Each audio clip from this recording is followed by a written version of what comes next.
মালদার গাজল ব্লকের তুলসীরাঙ্গা এলাকায় বিদ্যুৎপৃষ্ট হয়ে এক যুবকের মৃত্যুকে কেন্দ্র করে চাঞ্চল্য সৃষ্টি হয়েছে। মৃতের নাম বিশ্বজিৎ সাহা। তার বাড়ি গাজলের তুলসীরাঙ্গা এলাকায়। তিনি স্থানীয় একটি মুদিখানার দোকানে কাজ করতেন। পরিবারে রয়েছেন তার মা এবং দাদা। স্থানীয় সূত্রে জানা যায়, বৃহস্পতিবার বাড়ির পাশের একটি ড্রেন পরিষ্কার করার সময় অসাবধানতাবশত বিদ্যুতের সংস্পর্শে এসে গুরুতর আহত হন বিশ্বজিৎ। বিদ্যুৎপৃষ্ট হয়ে তিনি ঘটনাস্থলেই পড়ে যান। ঘটনা দেখতে পেয়ে স্থানীয় বাসিন্দারা দ্রুত ছুটে আসেন এবং অভিযোগ, বারবার বিদ্যুৎ দপ্তরে ফোন করেও কোনো সাড়া মেলেনি। পরে স্থানীয়রা বিদ্যুৎ সংযোগ বন্ধ করে বিশ্বজিৎকে উদ্ধার করে গাজল স্টেট জেনারেল হাসপাতালে নিয়ে যান। সেখানে কর্তব্যরত চিকিৎসক তাকে মৃত বলে ঘোষণা করেন। ঘটনার খবর ছড়িয়ে পড়তেই হাসপাতালে ভিড় জমায় এলাকার বহু মানুষ।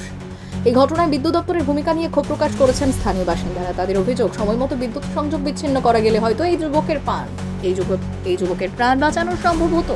ঘটনা তদন্ত শুরু করেছে পুলিশ।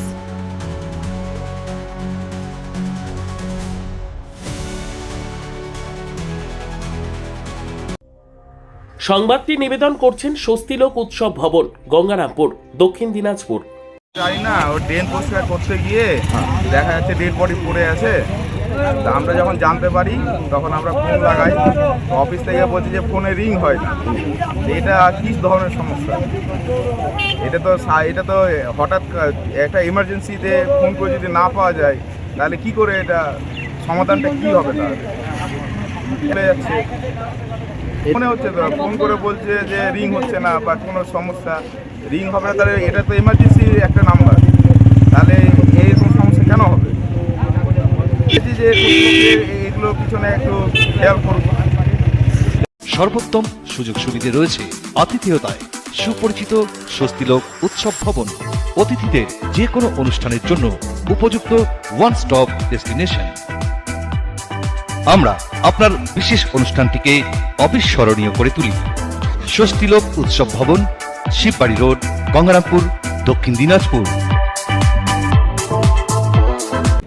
যে ওই বাড়ির সামনে ছেলেটার নাম হচ্ছে বিশ্ব সাহা, বাবার নাম মৃত জয়দেব সাহা।